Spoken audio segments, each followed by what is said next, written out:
দীর্ঘদিনের অপেক্ষার অবসান হতে যাচ্ছে এমপিওভুক্ত শিক্ষকদের জন্য। চালু হতে যাচ্ছে বহুল আলোচিত বদলি নীতিমালা। শুধু তাই নয়, পুরো প্রক্রিয়াটি হবে সফটওয়্যার নির্ভর।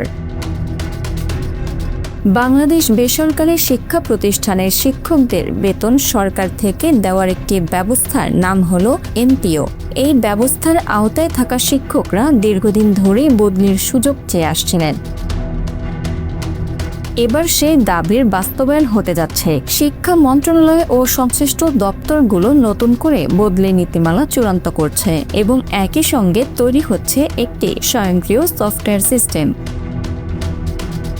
তথ্য অনুযায়ী এই সফটওয়্যার তৈরির জন্য ইতিমধ্যে চুক্তি হয়েছে এবং দ্রুত এটি চালুর প্রস্তুতি চলছে। এই সফটওয়্যার চালু হলে বদলি প্রক্রিয়া হবে সম্পূর্ণ অনলাইন ও স্বচ্ছ, অর্থাৎ কোনো ধরনের প্রভাব, সুপারিশ বা অনিয়মের সুযোগ কমে যাবে। সবচেয়ে বড় পরিবর্তনটি আসছে এনটিআরসি এর মাধ্যমে যারা নিয়োগ পেয়েছেন তারা বদলির ক্ষেত্রে অগ্রাধিকার পাবেন এবং নীতিমালা অনুযায়ী অনেক ক্ষেত্রেই নিজ জেলায় বা স্বামী স্ত্রীর কর্মস্থলের ভিত্তিতে বদলির সুযোগ রাখা হচ্ছে।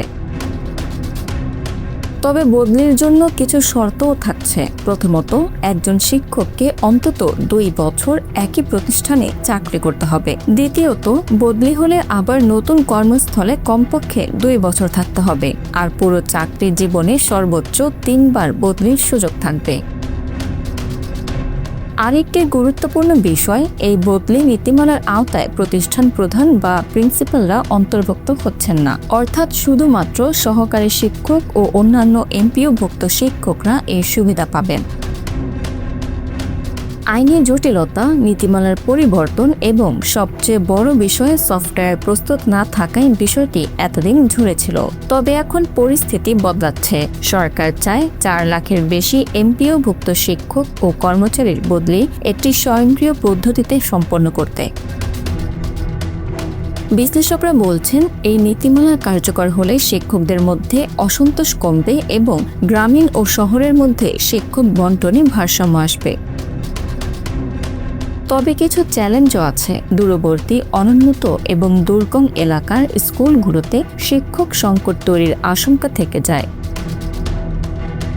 Bangla affairs news desk.